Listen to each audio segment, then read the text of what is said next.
Hi, it's Tony Robbins. Happy New Year. Listen, how's your new year coming out so far? I know it's early, it's January 15th, and I thought I'd send you out this little video message because you know what that day means, don't you? January 15th is the cutoff. Statistics show that 95% of the people that actually made a New Year's resolution have already broken it by today. And that's if you even made a resolution. Now, if you're the exception to that, I'm thrilled for you, and I support you, and I say keep rocking it. But if you've missed, maybe I could drop you a quick little message or two here that can help you not only recover, but get way beyond just making some New Year's resolution and make some real lasting change in your life. I mean, think about it. Most people don't even make a resolution anymore. Why?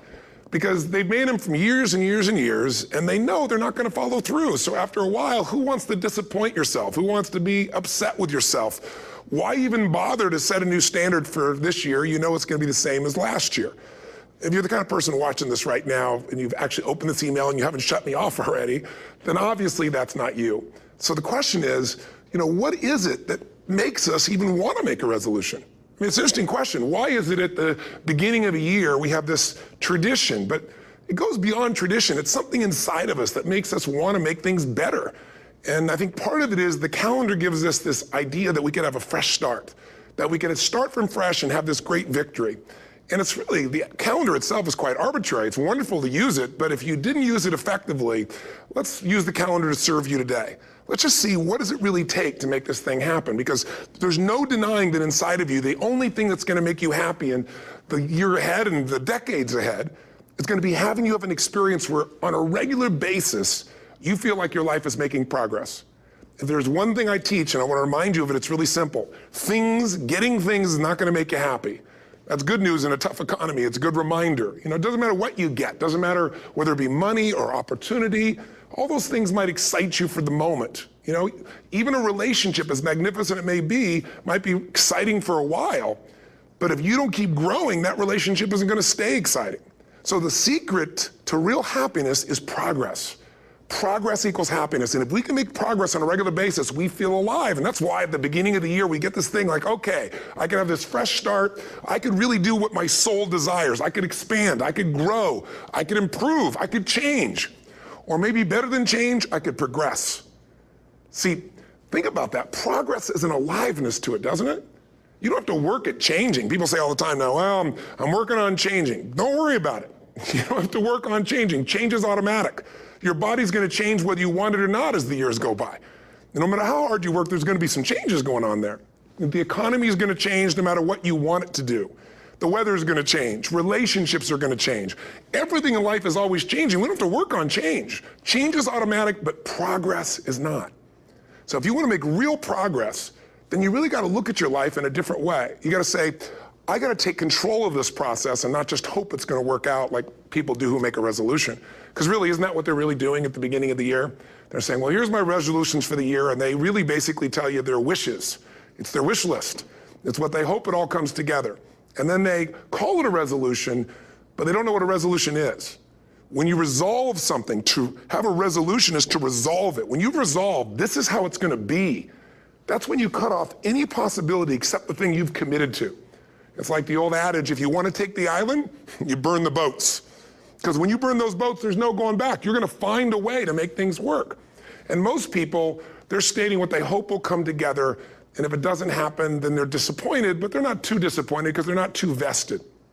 What does it take to successfully create a lasting change in your life? To not only have a New Year's resolution you follow through on, but really have a lasting change? Well, the first step for lasting change is very much like making a New Year's resolution. Fundamentally, it's the same. The first step is you got to have a vision for what it is you really, truly want.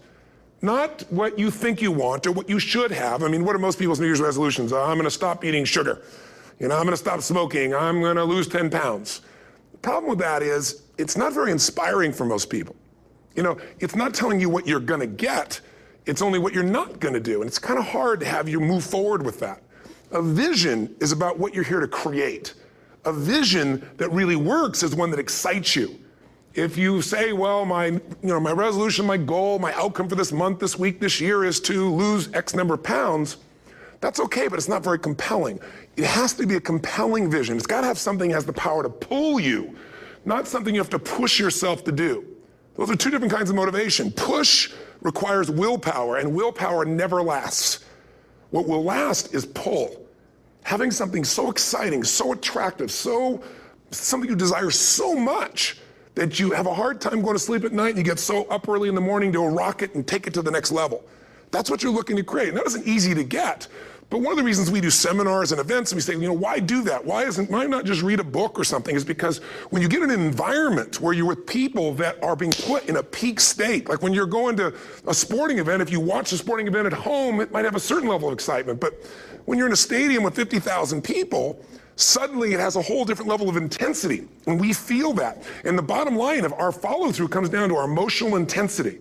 In a different state of mind, you're going to come up with a much better and a more exciting vision than if you're sitting on the couch going, okay, what are my new resolutions for this year? And you're doing it the morning after the new year has started and you're a little inebriated and the football game's on in the background.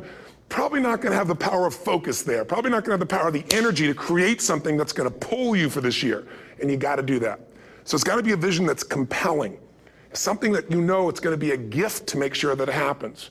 And also, along with that compelling vision, you got to have strong enough reasons that you're going to follow through when the going gets tough. That's one of the biggest things missing for most people. They say, this is what I want to do. It's not very exciting. It's not very compelling. But most importantly, they don't have strong enough reasons to push themselves through what's going to be necessary to get that dream, to get that goal, when the inevitable challenges come up, when you're starving, hungry, and you're trying to go on a diet, right? When you got no time and you're stressed out and you haven't worked out still, and that's what you're supposed to do. When the economy gets tight and what you thought you're going to do doesn't work, and so you give up on the goal instead of finding another way to get there. You don't let the fear take you over if you've got strong enough reasons. Those reasons can be positive, or those reasons can also be negative. They can be, if I don't do this, this is going to cost me. And if I do this, this is what I'm going to gain in my life. Reasons come first, answers come second.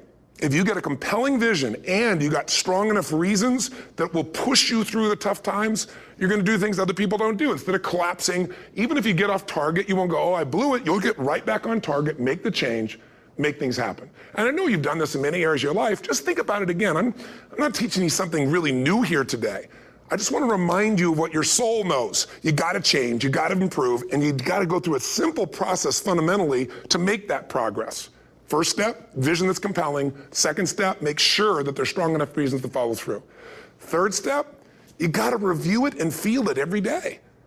I mean, anything. Have you ever had this happen in your life? Has there been anything in your life that you've ever wanted so badly? You were so desirous of it. You had such a hunger for it that you couldn't stop thinking about it. Could have been a career move, could have been when you were a kid, a car, it could have been a relationship, it could have been anything, but you were obsessed. You wanted to make this happen. You wanted to attract this to your life. You just wanted something.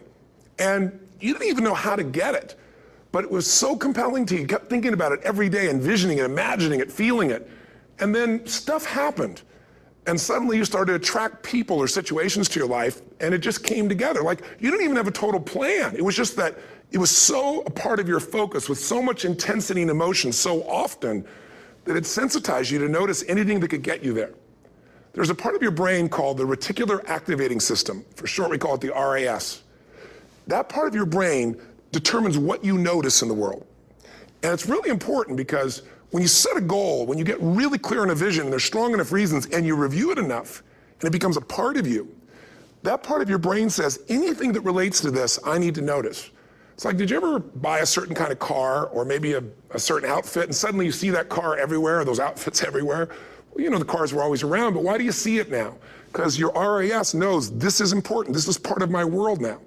Similarly, when you really get clear and it's compelling and you're reviewing it every day, you've got strong reasons and you're reviewing it every day and you're feeling it, the brain becomes incredibly acute at noticing anything to get you to move forward. And so that's the power of this. So, you know, what do people do with a New Year's resolution? They come up with something they kind of want. It's not a compelling vision. They don't really have strong enough reasons, and they never review it again until to notice that they broke what they said they really want to have make happen, because they didn't really resolve. If you resolve, you got the vision, it's compelling, you review it daily, and you feel it, you envision it, and you experience it. Simple as it sounds. Now, ultimately, what is this really about? Ultimately, if you're going to have lasting change,